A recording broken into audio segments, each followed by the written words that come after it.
Jesseth of Jail's Head, Book 1, Bloodkin, by Taffy Ashford. Chapter 17.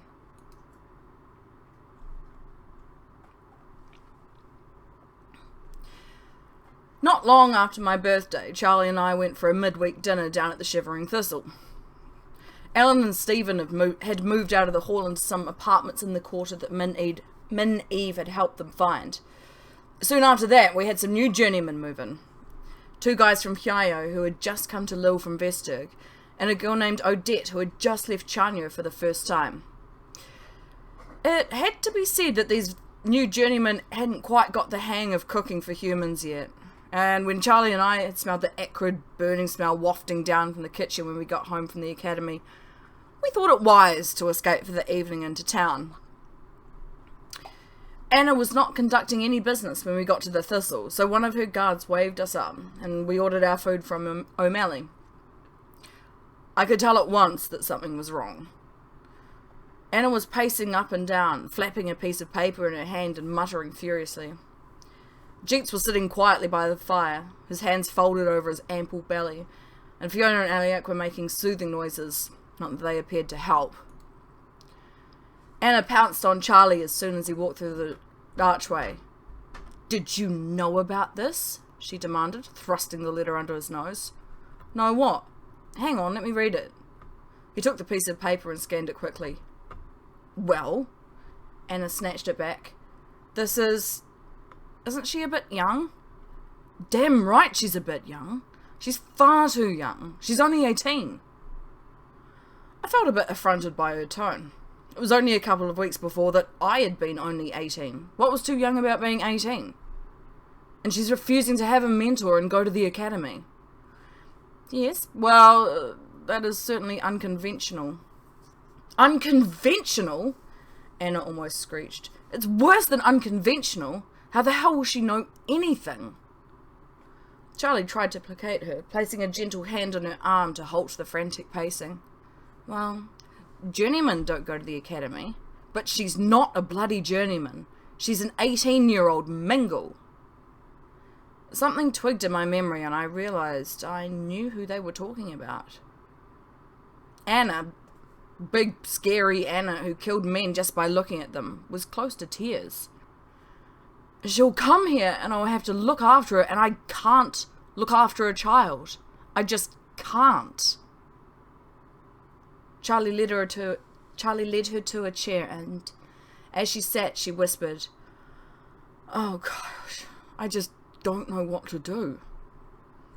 O'Malley appeared in the archway with our dinners and gave the group of us an appraising look. "You'll be needing more wine then?" "Oh, yes, please, Mr. O'Malley, that would be good," Charlie told him. Anna didn't even look up. I tucked into my meal, trying not to be too obtrusive in listening to what Anna and Charlie were saying. "So, when did the letter arrive?" "This afternoon. She said she was leaving straight away, so she'll be here soon. She's probably already outside by now," Anna muttered wearily. "They could have stopped her, in the enclave." Anna shook her head. "They should have stopped her. But when she wrote this, she was already in Kyalchong, and she... Lux is willful. Far too much so. She wouldn't let anyone stop her. There. I had a name. Lux. I've been corresponding with her for the past few years." Now it was Charlie's turn to look surprised. "Really? You never said." Anna nodded glumly. "I fear I may have encouraged her. Oh gosh, what am I to do?" Charlie made soothing noises. "It will be okay, Anya. We'll sort it out when she arrives. Here." O'Malley had returned with wine, and Charlie poured her a generous glass. When I finished my meal, Charlie gave me a look. Anna seemed, quite uncharacteristically, intent on getting drunk, and for the first time up in the private lounge I felt as if I was intruding. So I made some noises about having homework to do and made my escape, leaving Charlie to deal with whatever it was in that letter that had made Anna so upset. The next Saturday night we all sat down and had a nice dinner in the common room with the new journeyman. Their cooking skills had begun to improve, and we had plenty of wine, so as the wind howled outside and the rain beat against the windows of the hall, we all managed to relax and enjoy ourselves. Saulo kept close to me. Ever since my birthday, we were kind of a thing, although we'd only shared kisses. Charlie had warned me off getting too physical, although I was dying to do so, as apparently sex between two untrained Neathi bloods could be fiery. He mentioned something about waiting till we'd had proper sex education. Whatever that was, it sounded pretty uncomfortable, but I hoped we'd get it soon.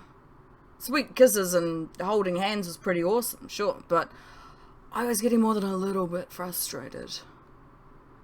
Lalitha had gotten a hell of a time from Talgoth, who had spied her making out with Coco in a dark corner of the Gilded Rose the night of my birthday. She was understandably reluctant to talk about the other girl, and Talgoth had finally given up teasing her. That night, when we'd finished our dinners and Maneve refused to give us any more wine from the hall cellars, we took the new journeyman down to the Shivering Thistle. The weather outside was brutal. The rain was even sleety in patches. Luckily, the hoods of our Neathi weave robes kept most of the moisture off, and even Sella had taken to wearing one after Samhain. The different style suited her, draping suggestively about her slender frame and belted in slightly at her slim waist. Now she looked more grown up, and like a proper resident of the quarter, rather than just some stuck-up girl who had come down from her mansion on the hills for a little sightseeing. The atmosphere inside the Thistle was warm and a bit steamy as the fires dried off the slightly soggy patrons. Odette clung to Charlie, who, gentleman that he was, had offered his arm to the young woman. She was barely more than a girl, really, and had a passing resemblance to Anna, with the same colouring and upturned violet eyes. Maybe that was why Charlie was being so friendly towards her. Maybe he was just being nice. It was hard to say. We consumed a few drinks and watched the musicians. The travelling group of Neathi bloods from Elion had indeed been given the residency for the winter, and now every time I heard them, I tried listening to the Neathi lyrics, seeing if I could pick up any words I recognised from the vocabulary that our lecturers were adding to slowly each day. They had a wide repertoire, but one of my favourites, and one of theirs too, given they played it most nights we were here, was the traditional Neathi song the vocalist introduced as Will You Fade? Not reading that out, but it's a song. Oh, yeah. I'm finding missing you much deeper. I can feel the ice begin to crack.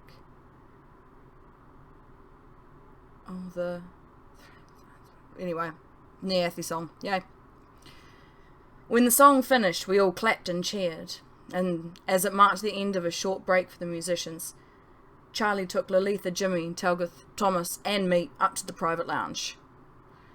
Odette had whined in apprehension as Charlie stood to go, so he escorted her up the stairs to meet his other friends too. Charlie hadn't mentioned Anna or the letter he had received, and I decided that I didn't really want to know. I figured that Charlie would tell me in his own time if he wanted to. I had learned that patience was the best way to get him to confide in me. Odette stared wide-eyed at the guards when they nodded at us as we passed, though they did look more closely at Odette, but were apparently satisfied that she was no threat to their mistress. Her voice even shook a little as she fumbled the formal words introducing herself to Anna, Fiona Jeets, and, to my surprise, Hanyash. Hello, my name is Odrenya Chang Thweloth, and I'm from Chanyo, and, you can call me Odette.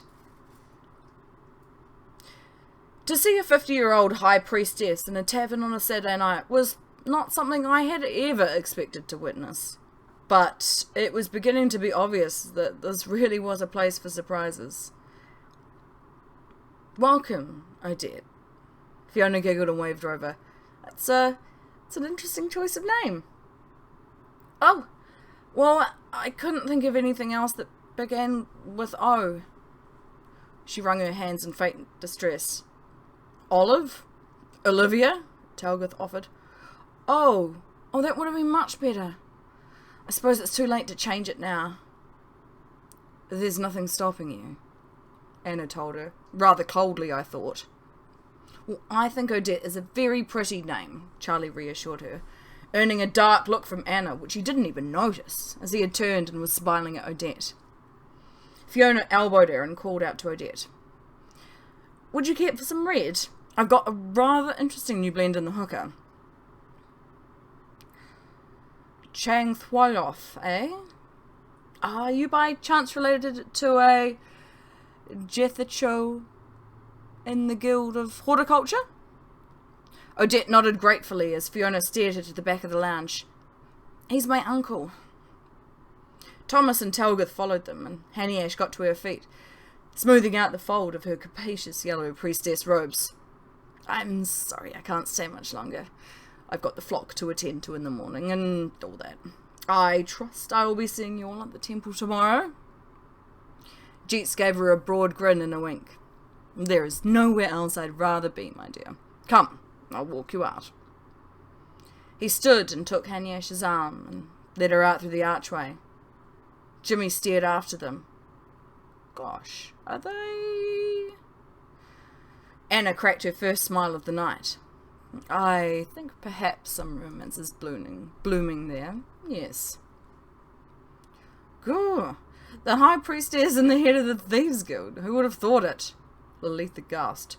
The what guild? Forget I said anything, Jimmy muttered, blushing as Anna scowled at him. Before Lalitha could demand any more information, there was a commotion at the bottom of the stairs. There were some thumps and muffled protestations, and the sound of 2 pairs of feet on the stairs. Anna began to rise from her chair. All of a sudden there were knives glittering in each hand. Jeets appeared in the doorway, hauling a struggling, bedraggled figure ahead of them. Anna, I believe this is yours. Get your hands off me, you filthy old man!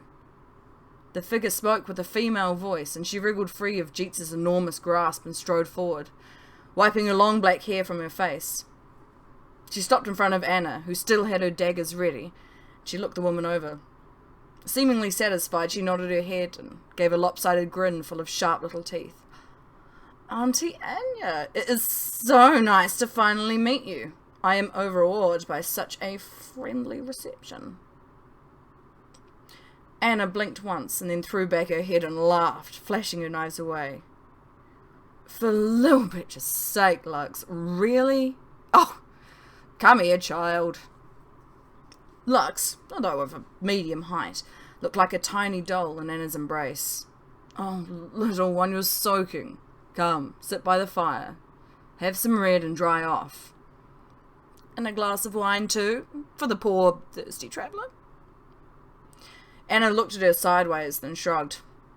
Fine. And a glass of wine for the poor, thirsty traveller.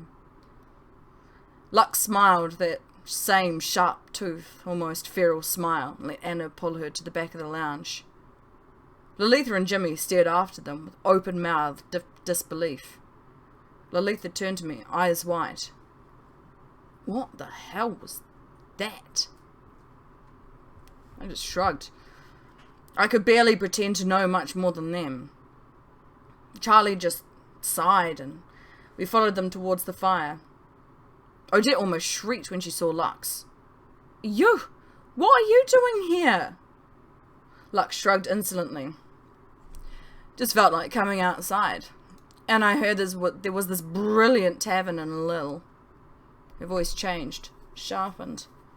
What are you doing here? I'm a journeyman. I live in the hall.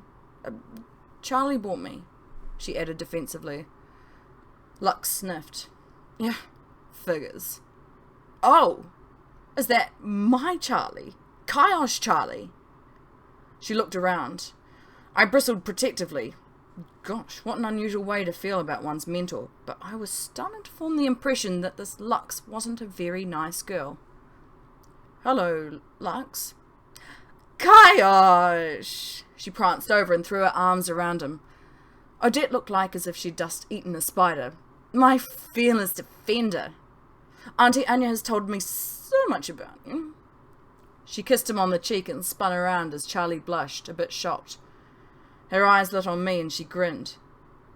Oh, hell, this chick was scary. And you must be Jazith, Kaiash's little bloodkin. Telga sniggered at the little part, and Lux turned to find the source. She looked Telgath up and down with a bland look, then dismissed him with a flick of her eyebrows and turned back to me. Hello, I'm Lux. As she extended her hand, Telgath grinned at me from behind her, mouthing, I think she likes me. I shook her hand, barely registering the absence of the long-winded Neathi greeting. She really was a curious-looking creature. She had full, pouty lips and a cute, upturned nose. Her bangs, cut bluntly across her forehead, were plastered to her forehead, above enormous, almost black eyes, with a pronounced upward slant. Her skin betrayed her mixed heritage, though. It was an oddly luminous greenish-grey, and altogether the effect was startling. The girl was almost feline in appearance. Apparently bored with introductions, Lux flounced over to the fire and, to everyone's surprise, stripped off her wet robe and tossed it in a sodden heap to the floor. Underneath the robe, she was wearing a black leather ranger's outfit, skin tight and sewn with links of silvery chainmail over her vital organs. Around her neck, she had a small padded gorget, and sheathed knives were strapped to her waist and thighs, with smaller stilettos poking out of the top of her boots and wrist guards. Telgath whistled. Nice steel. As Lux plonked herself down on a chair beside the fire. She raised an eyebrow at him. They're not steel. They're vanadium. Much, much sharper than steel. Perfect for slicing the bollocks of annoying bloodkin. To her discomfiture, Telgath roared with laughter. Sweet little bitch, I bet they loved you in the Enclave. I don't suppose this poor annoying bloodkin could take a look. Professional interest, you see. With one quick movement, Lux flicked out one of the knives from her belt, tossed it in the air and caught the blade deftly between her thumb and forefinger before handing it to Telgath. Dude, cool. Look at this, Jazz. He held out the blade for my inspection. The vanadium was a dark grey metal, shining faintly green in the light. I'd never seen anything like it. A Neathi ally of some sort? Telgath guessed. Lux nodded as she extended her hand to retrieve the knife. Lalitha was staring openly at Lux in her veritable armoury. That's, quite a lot of knives. Lux gave a short bark of laughter. Yeah, well, a pretty young mingle can never be too careful. Her eyes roved over Lalitha's body and she gave a crooked smile. You could almost be mistaken for one yourself. Better watch out. I heard there's something of a problem with folk who get the horn for half-breeds. So who's your... Her eyes alighted on Jimmy and she smiled even wider. Uh-huh. Good to know. Lalitha stiffened beside me. At first I thought it was embarrassment at the bold way Lux was looking her over, or the backhanded compliment. But her words had tickled something in my brain. Before I can ponder it anymore, Anna cut in. Yes, Lux, that is quite a lot of knives. How did you acquire so much vanadium? You didn't steal it, did you? Lux threw up her hands in mock outrage. Auntie, darling, how could you even suggest that? No, it's all thanks to you. I've been saving the allowance that you've been sending me. This outfit cost nearly everything I had, which is why my robe is such a shoddy piece of shit. She glanced scornfully at the soggy pile of her robe, water already pooling out from it slightly. Seriously though, what's with this rain business? Who would have thought the outside would be so miserable? She sighed dramatically and accepted the glass of wine and hookah pipe Anna offered her. Well, we had better take you shopping. I'm afraid I'm a little bit busy at the moment, but... I'll take her. Lalitha broke in, surprisingly. I mean, Maybe next Saturday? I have to go get some more winter things. Maybe Stella and Mantley will want to come. We can have a girls' day out. She looked at me and I shrugged. Lalitha had just lied. She was from a mountain village. She would have plenty of winter weight clothing. But I think I knew why she would want to get to know this new girl. Lux grinned rather savagely at Lalitha. Well, if this Stella and Mantley are anywhere near as pretty as you, my duck, I'm sure we'll have a fabulous time. Next Saturday it is, then. Lux, have you put any thought to what you're going to do out here? Anna asked her. Well, I'll stay with you, of course. Oh, and Granny and Gramps send their love. Anna looked at her sharply. Really? Lux laughed. No, of course not. They don't mention you at all if they can help it. You must have done something really horrific to piss them off so much. Ah, yes. Well, I'm very busy. It may not be all that suitable for... Lux shook her head impatiently. Don't be silly. I'm family, and I'll be so quiet you'll hardly even notice I'm there. Telga snorted, earning himself a cold look. And all that money you sent down to me. Come on, you must be loaded. What is it exactly that you do? Anna eyed the rest of the group, frowning minutely at Odette. Organizational management. Lux tilted her head impertinently and waited. For a select group of professionals. Lux studied Anna and thought for a moment, then threw back her head and laughed loudly. No way, you are her! Oh man. No wonder the olds don't talk about you. Oh, auntie, don't you know, murder is simply not the done thing. Anna hissed in warning as Odette's eyes widened in horror. But why... Oh! Lux gasped in realization. Oh! The sins of the brother and all that. How very noble of you. Perhaps this is a conversation best held in private. Charlie came to Anna's rescue. Come on, you lot. Let's go see what the others are up to. We said our goodbyes and Charlie hustled us down the stairs. Lux leaned back in her chair, watching us leave, a crooked grin on her face. She gave Lalitha a wink as she hurried out and called, Next Saturday. Don't forget. I wondered if Lalitha was already regretting her offer as she nodded briefly and made her escape. Downstairs I found Stella and grabbed her for a dance, acutely aware that the group in the private lounge could look down and see us. I got you a date for next Saturday, I whispered in her ear. A what? Stella pulled back to look at me. A shopping date. Charlie's friend has a niece who's new to town and needs to go clothes shopping. Keen? Stella sniffed. I suppose. And what's she like then? Is she pretty? I coughed. Despite Lux's own opinion of herself, I doubted anyone else would ever describe her as pretty. Hardly, especially not compared to you. My sweet Joseph.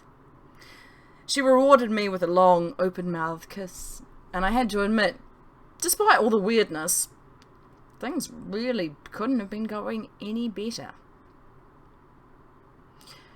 Later on, as we hurried back to the hall through the dark, cold night, Lalitha grabbed Jimmy's arm and demanded to know what he had meant about Jeets and the Thieves' Guild. Oh, right. That.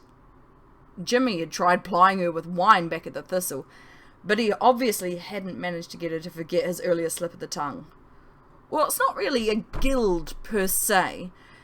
Jeets just facilitates the buying and selling of, certain goods. Stolen goods, you mean? Well, yeah, there's that. He was brought up in the enclaves, and down there there's less emphasis on, the ownership of material possessions. He finds it amusing that humans care so much about, stuff. So he's just a fence then? Sort of. Thieves are mostly autonomous, but Jeets takes commissions from time to time. And he deals in information. So he's a fence and a spy. Yeah. Pretty much. To my surprise, Lolita shrugged. Oh. Well, that's cool. Hey, Stella, did Jazz tell you about next weekend? I had my arm around Stella's shoulder as we walked briskly, and I felt her nod. So, what's she like, this niece of Charlie's friend? Talgoth laughed. She is a crazy bitch, Sal. I tell you what, you are going to have a super time. Oh, got me. What have you got me into, Jezeth? Nothing to do with me. Lolita volunteered. Oh, did she just? Is she very pretty then, Lolly? Sella teased. Even in the dark street, I could see Lolita blush. Not really. She's a mingle, you know. And I'm not really interested. There's Coco. Oh, of course. Your little waitress who is not a whore. How is Coco? Talgoth elbowed Lolita, who was still blushing furiously. She's fine, Lolita replied through gritted teeth. Talgoth hooted with laughter and raced ahead to beat the others as we rounded the corner into the alley that led to the hall and home. End of chapter 17.